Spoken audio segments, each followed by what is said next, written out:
Welcome to lecture 2 of our last section for colloids. So in lecture 2 we're going to look at the interactions between particles that are dispersed within a continuous phase. And the reason why this is important because if the particles stick together, then we have a system where the suspension is not stable, because they are no longer suspended separately in the continuous phase. So we need a system where if the particles approach each other, they will be repelled from each other, they won't stick together.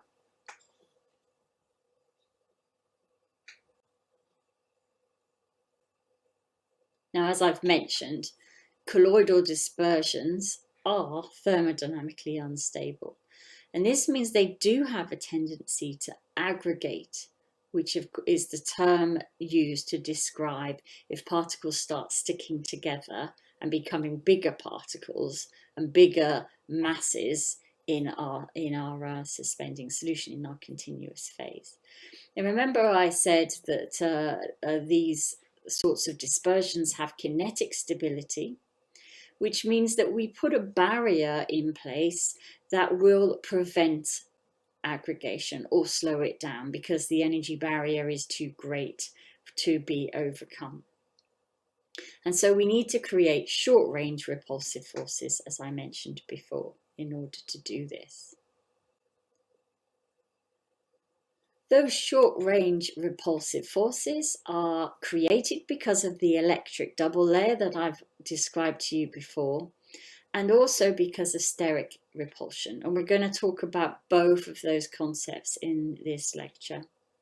But there are also attractive forces, so van der Waals dispersion forces, that are the main ones here. There are less important ones, but we're going to focus on van der Waals dispersion forces. And these try to bring the particles together, so they are attractive, that if these dominate, the particles will stick together. So in systems that we set up where we want to create a stable suspension, we would like the repulsive forces to balance and become the more dominant force to prevent aggregation of the particles in the suspension. Now, the way to write this as an equation is simply Vt, which is the total interaction energy as two particles come together, is equal to Va, the energy from attractive interactions, plus Vr, which is the energy from repulsive interactions. And if Vr is greater, then we won't get attraction of the particles, and if Va is greater, we will. And this is known as the DLVO theory, and DL and V and O stand for people's names, two groups of people who developed this theory at the same time in different areas of the world, in different laboratories. So as I've said, the attractive interactions are due to van der Waals interactions, and they're known as a volume force because the attractive interactions are due to all of the molecules that make up the particles. So if the particle is bigger, the attractive interactions will be greater because of the number of molecules that are needed to make up the particle. And the repulsive interactions are due largely to the charge on the surface of the particle, so they are due to surface forces rather than volume forces. So the repulsion is based on the properties of the surface, in other words, the interfacial properties of the particles. DLVO theory can be explained using this graph, and this is the graph that I need you to be able to understand all aspects of what's going on here. The red curve here is the energy due to repulsive interactions. Okay, and the blue curve here is energy due to attractive interactions. So that means that as the particles come together, they are going to experience repulsive interactions and attractive interactions at any point along the trajectory of the two particles coming together. And that will depend on the sum of the two. If you remember, DLVO theory is that the sum of the attractive and repulsive interactions equals the total interaction energy of the two particles. So this black line is the sum of the attractive and the repulsive interactions, magnified a little bit so you can see the different features. If the particles are a long way from each other, so where the laser dot is at the moment, then they won't experience any interaction energy. But as they come closer together, they initially experience an attraction, and this leads to a small minimum, which is known as flocculation. So you'll see here that there's still quite a distance from each other. The separation is still quite large, but they are attracted to each other. Now, the size of that minimum and the size of this maximum we're going to talk about in a moment, and the size of the other minimum, does depend on the relative strengths of the repulsive and the attractive interactions. So that can change depending on the system. This secondary minimum here is known as flocculation. And here the particles will be weakly associated with each other. They can get close, but they are not completely touching when they are in that minima, but they are attracted to each other. As they try to get closer, there's a huge energy barrier that they need to overcome due to the repulsive interactions. And this leads to an energy barrier to coagulation, which is this orange line here. So this height of this is the energy barrier to coagulation. And if that is large enough, then the particles will not be able to overcome that energy, and so they will stay at this flocculated stage here. And if the flocculation minima is very, very small, they may even not be attracted to each other at all. So if that energy barrier to coagulation is large, we'll end up with a stable formulation. If not, then the particles will be able to get closer together, and they'll be able to reach this primary minimum here, which is known as coagulation. Okay, there's only so close they can get to each other before electron cloud overlap, but this is the closest the particles can really get. And at this point, if this minima is very deep, and if it's easy for the particles to reach it, then the particles will stick together, and they'll be stuck together so strongly there'll be no way of separating them. Okay, so then you will no longer have a dispersion. As soon as you get enough particles sticking together like that, the particles will sediment out and you will have an unstable suspension. So we need the size of this repulsive energy barrier to coagulation to be large enough to prevent coagulation from occurring. We don't too much mind if the system flocculates. So if our particles are associated with each other loosely, but don't come together and really tightly stick in this small energy minimum here, then we know that if we shake the system, we'll be able to break them apart. So if you shake the vial before you use it, if you shake the bottle before you use it, you will have that you'll separate them very, very easily, because that energy minima there is very small. So you need to understand all the aspects that are here. And also remember that that black line is due to different distance dependencies of the attractive and the repulsive interaction. So so the magnitude of the features within the black line, which is the total interaction energy, will depend on how the repulsive reactive energy,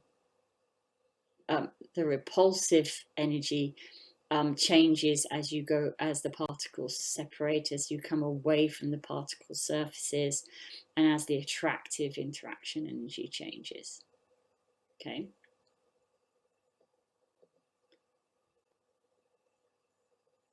Now, I mentioned two terms there. I mentioned flocculation, which I called the secondary minima, and I mentioned coagulation, which I called the primary minima.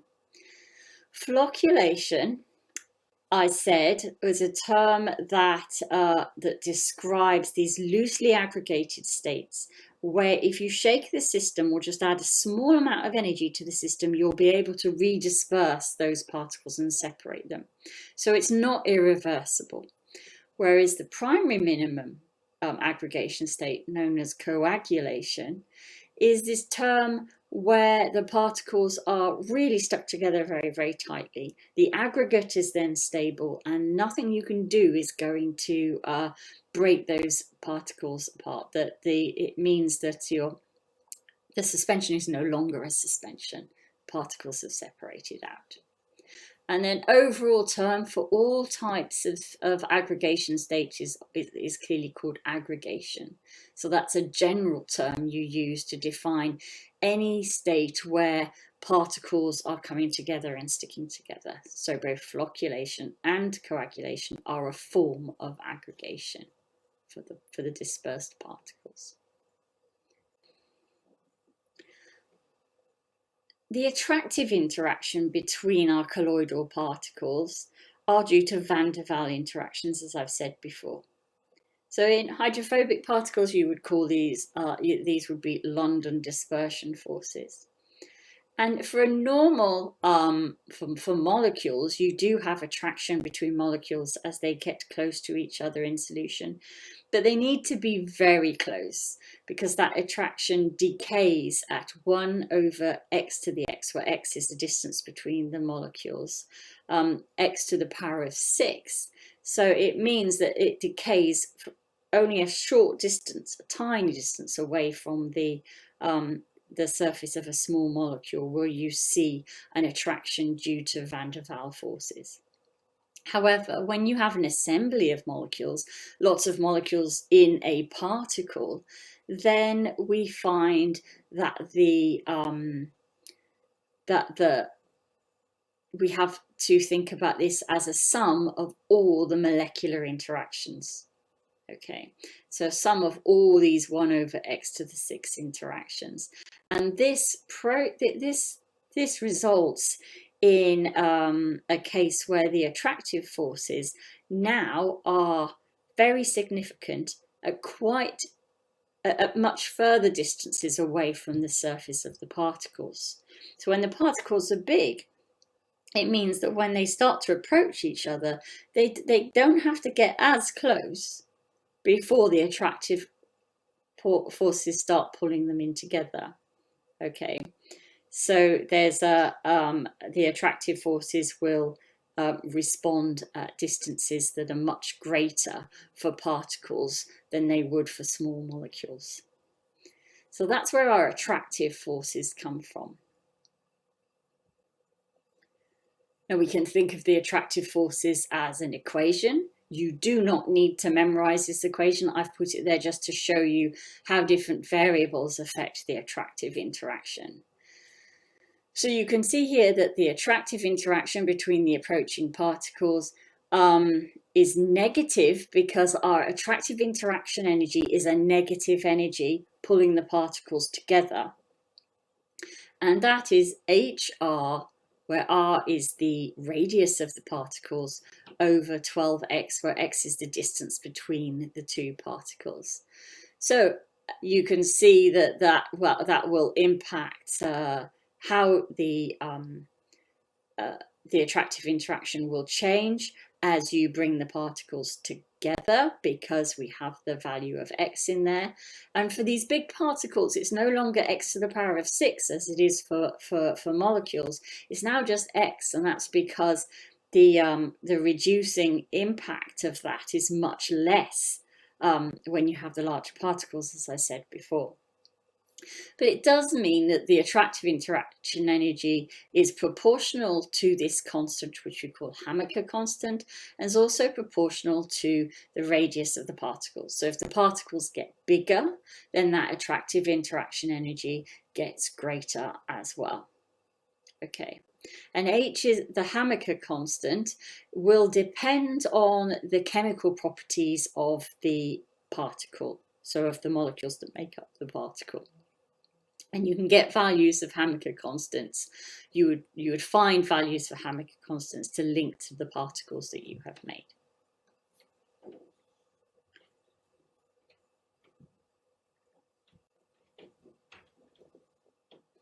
Now, repulsive interactions, as I mentioned before, are surface forces. And that means that they are determined by the electric double layer and steric hindrance. Now, steric hindrance is a newer addition to this. So the original DLVO theory will talk about electric double layer because polymers were not a big thing back at the time when this theory was first developed. Okay. So when you add polymers to the system and it creates polymer chains on the surface of your particles, you end up with hydrated surfaces, and that changes the property of the surface, which is going to have an impact on the repulsive interactions.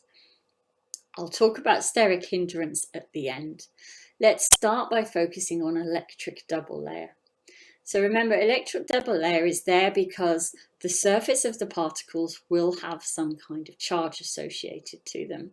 And because of that, ions in solution will arrange around the surface of the particles to cancel out the charge on the particle surface.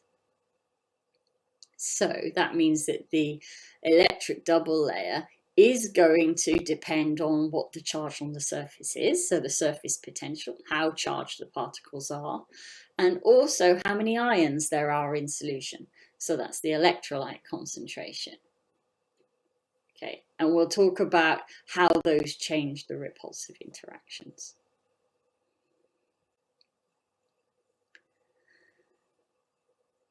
So that means we have an expression for the repulsive interactions between two approaching particles. And the repulsive interactions is proportional to the charge at the surface squared. Now this isn't quite the charge at the surface, it's the charge just a little bit away from the surface. It's a charge at the stern plane. But let's think of that as the surface charge. Okay. So that's where we get the link between the surface charge and the repulsive interaction, multiplied by e to the power of minus kappa x. So x is the distance between the particles again, but what is kappa?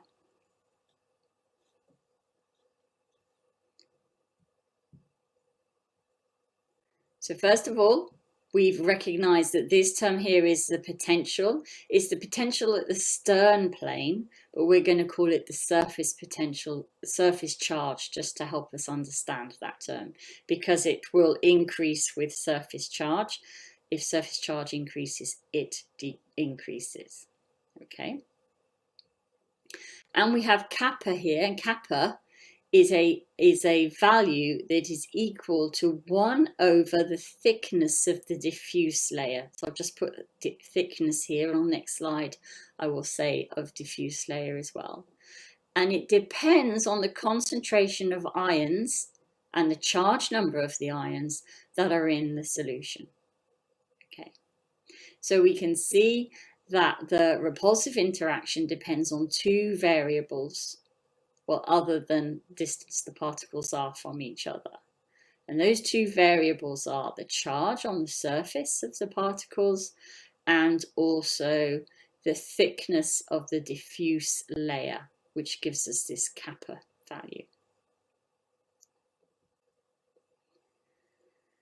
So let's talk about that from the point of view of the electric double layer.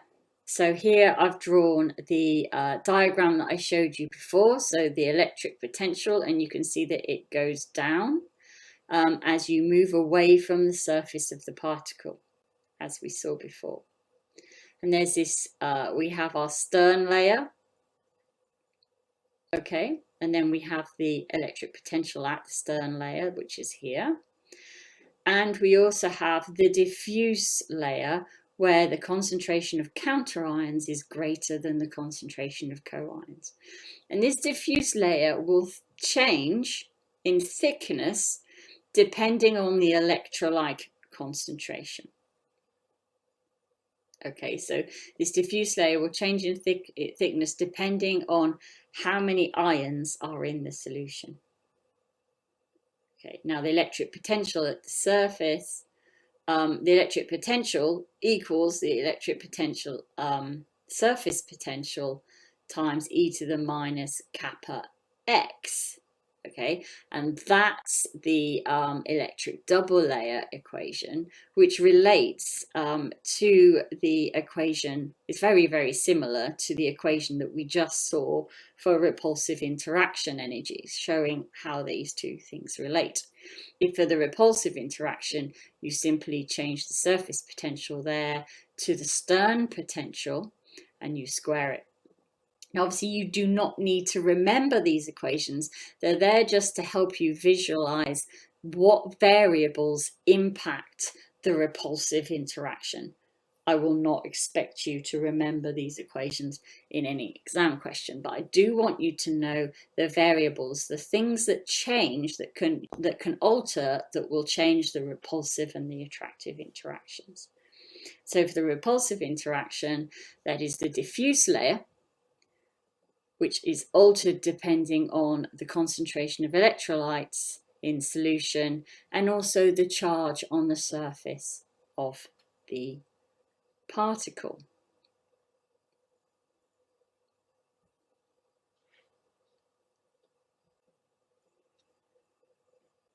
So the surface charge dependence is very simple to understand. So as the charge increases at the surface, the repulsive interactions increase. However, the concentration of electrolytes is a little bit more tricky to understand. So concentrations of ions in solution, as the concentration of ions in solution, then this will lead to an increase in kappa. So if you increase the concentration of ion solution, what you tend to do is decrease the impact of the diffuse layer. You make the diffuse layer smaller because the total concentration of ions is greater. Okay? So in other words, the baseline for ions in solution out in bulk solution is higher. So that means the diffuse layer is smaller. So by increasing the concentration of ions in solution, by increasing the electrolyte concentration, you tend to reduce the diffuse layer, which increases kappa. And so this leads to a repulsive interaction that will decrease. Okay. So if you increase the concentration if you increase the concentration of ions, you increase kappa because you reduce the thickness of the diffuse layer. And remember that kappa is 1 over the diffuse layer. So if the diffuse layer is going down, kappa is going up. And so the repulsive interaction decreases. So the two variables we need to know is that if we increase the concentration of ions in solution, that's not good because the repulsive interaction will decrease.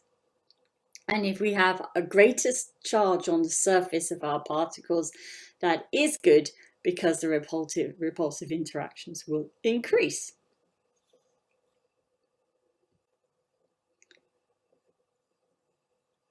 So what we have done there, just in a quick summary, is we've said that the interaction between particles as they come together in solution can be explained by what is known as the DLVO theory. And the DLVO theory says that the total interaction energy between those particles is the sum of the attractive interactions and repulsive interactions. The attractive interactions will increase with particle size and will also increase with Hammaker constant. And the repulsive interaction will increase with surface charge, but will decrease with electrolyte concentration. Okay.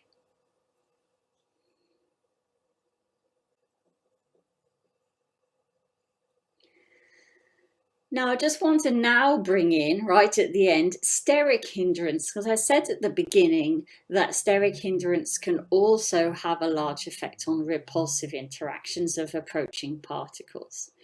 So steric hindrance is due to polymer chains that may be on the surface of the particle. So they may have adsorbed to the surface of the particle, or they may have been chemically stuck to the surface of the particle.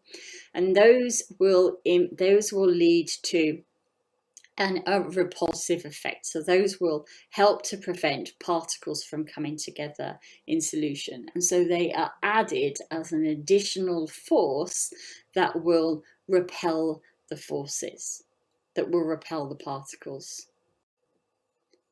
So just to explain that, here I have a picture where we have two particles and they both have furry polymers chains connected to the surface of the particles. And if these polymer chains interact nicely with water, so they're quite hydrophilic, then they are very, very hydrated. So the polymer chains also incorporate a lot of water from the aqueous environment. So this means as the particles come together, a couple of things happen. Firstly, as the particles come together, you can see that by them coming together, imagine the particles are moving like my fingers, and if they come together, then the fingers are limited in how they can move. And so that limits their freedom of movement that is entropically unfavorable. So that leads to repulsion. From the point of view of both entropy and enthalpy, that would lead to repulsion. Okay, there's an osmotic pressure effect as well. So if we imagine that water is always trying to go from an area of high concentration of water to an area of low concentration of water, then water is pushing into this hydrated region here, where water can happily go, but where the concentration of water is lower. And so that also keeps these two particles apart. So the presence of polymers on the surface of the particles has helped to keep those particles away from each other. Okay.